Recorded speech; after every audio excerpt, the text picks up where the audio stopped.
की प्रॉब्लम है कि आपकी सोसाइटी का, आपकी रियासत का, आपकी सरकार का कोई काम नहीं है कि आप मॉरल पुलिसिंग करें, आप बताएं कि औरत क्या लिबास पहनेगी, मर्द क्या लिबास पहनेगा। यही सवाल है एक्चुअली, मुआशरा फिर कैसे सही होगा? ही यही है।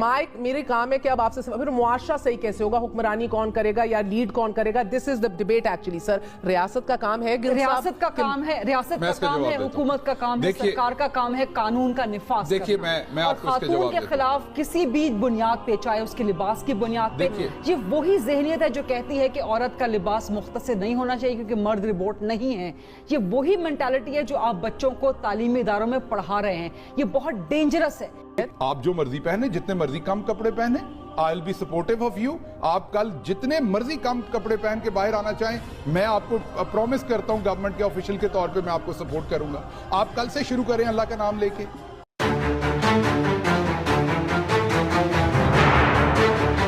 अस्सलामुअलैकुम वरहमतुल्लाहि वबरकातुहू। राइट टू नेचर के नाम पर कुछ आज़ाद ख़याल ख़वातीन जिस तरह की बेहयाई, बेपर्दगी, मक्कारी और फहाशी को अपना रही हैं, वो किसी भी मजहबी और बाशऊर इंसान के लिए एक बड़ी ही फ़िक्र की बात है, क्योंकि ये एक बहुत बड़ी तबाही के आने की दस्तक है। और जिनके दिल में राई बराबर भी ईमान है, वो लोग इस तबाही को बखूबी समझ और महसूस कर रहे हैं। दोस्तों, हम आपको बताते चलें, जो कुछ आज हम दुनिया में देख रहे हैं वो गुनाह कबीरा तो है ही, साथ ही मुसलमान मुआशरे को इस तबाही से आगाह भी कर रहा है, क्योंकि ये क़यामत की निशानियों में भी मौजूद है।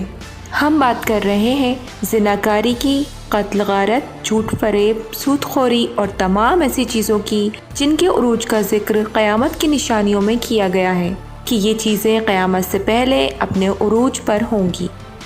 दज्जाली फितनों से जुड़ी तमाम बातें आज के माहौल को देखकर याद आती हैं, जिनको हम हदीस की किताबों में साफ साफ पढ़ चुके हैं कि दज्जाल का खुरूज क़यामत से पहले अनकरीब इराक़ और शाम के दरमियान से होगा। उसके आने से पहले उसके आने की तमाम निशानियां एक एक करके पहले से ही नजर आने लगी हैं। काना दज्जाल खुदाई का दावा करेगा और इसके फितनों में आने वाली सबसे पहले औरतें होंगी। दोस्तों, ये बात हदीस की रोशनी में एकदम साफ है, वाज़ेह है कि दज्जाल के आने से औरतों का बहुत अहम रोल दिखाई देगा। आप सल्लल्लाहु अलैहि वसल्लम ने इरशाद फरमाया है कि दज्जाल के पास सबसे ज़्यादा औरतें जाएंगी, यहाँ तक कि एक नेक आदमी अपने घर में माँ, बेटी, बहन और बीबी को यानी कि घर की औरतों को इस डर से बांध देगा कि कहीं वो दज्जाल की तरफ ना चली जाए, लेकिन वो रस्सी तोड़कर उसके पीछे जाएंगी। जबकि दज्जाल की फौज में भी औरतों को एक नुमायां हैसियत हासिल होगी, यहाँ तक कि दज्जाल की स्पेशल सिक्योरिटी में भी एक औरत होगी जिसका लक़ब लाइबा होगा। अबू सईद खुदरी रज़ी अल्लाह ताला अन्हा कहते हैं कि दज्जाल जहाँ पर भी जाने का इरादा करेगा तो एक लाइबा नामी औरत उससे पहले वहाँ जाकर कहेगी कि दज्जाल तुम्हारी तरफ आ रहा है, लिहाजा इससे डरो और इसकी मुखालिफत के नताइज से खबरदार रहो। दोस्तों, सदियों पहले औरतों से मुताल्लिक जिन निशानियों का जिक्र किया गया था वो बहुत हद तक ज़ाहिर हो चुकी हैं। मगरिबी ममालिक से लेकर मुसलमान मुल्कों तक इसके असरात साफ तौर पर नज़र आ रहे हैं। औरतें मेरा जिस्म मेरी मर्जी कहती हैं, ये कहकर सड़कों पर एहतजाज कर रही हैं, और अफसोस इनमें आज मुसलमान औरतें भी शामिल हैं, और सिर्फ शामिल ही नहीं बल्कि बढ़ चढ़कर हिस्सा लेती नज़र आ रही हैं। मुसलमानों की मुक़द्दस सरजमीन कहलाने वाले अरब ममालिक में भी औरतों की आज़ादी के लिए नए क़वानीन नाफिज किए जा रहे हैं, जो एक बहुत अफसोसनाक बात है। ये बेहद अफसोसनाक है। अगर आप अपने चारों तरफ देखें और नज़र दौड़ाएं तो आपको भी खुद अंदाज़ा हो जाएगा कि दज्जाल किसी न किसी शक्ल में आ चुका है या फिर आने के बिल्कुल करीब है, क्योंकि उसके आने की सारी तैयारियां पूरी तरह से मुकम्मल हो चुकी हैं।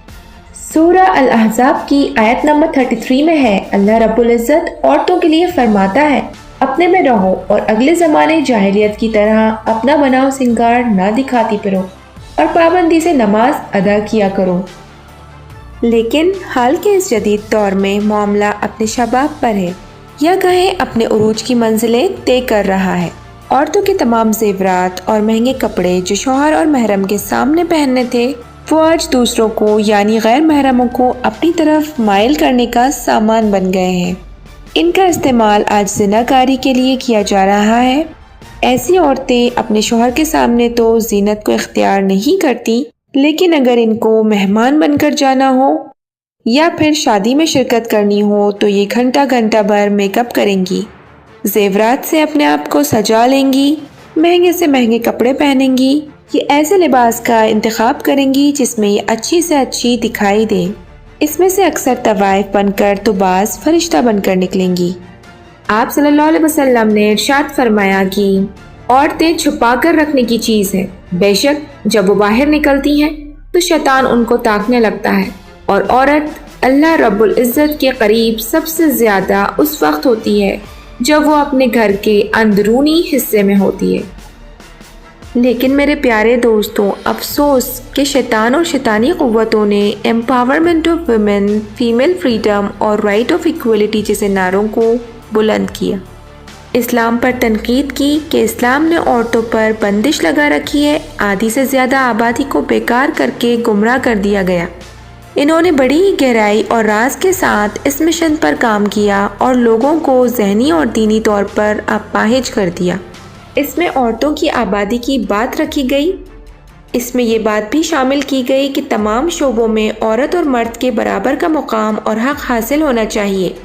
یہ نعرہ دجالی مشن کا ایک بڑا اثردار ہتھیار بنا، جس میں دجالی لوبی نے عورتوں کو ہر طرف سے تباہ اور برباد کرنے کے لیے جاری رکھا، اور اس مہم میں وہ ہر قدم پر شیطانیت کو بڑھاتے چلے جا رہے ہیں، اور یہ آج بھی جاری ہے۔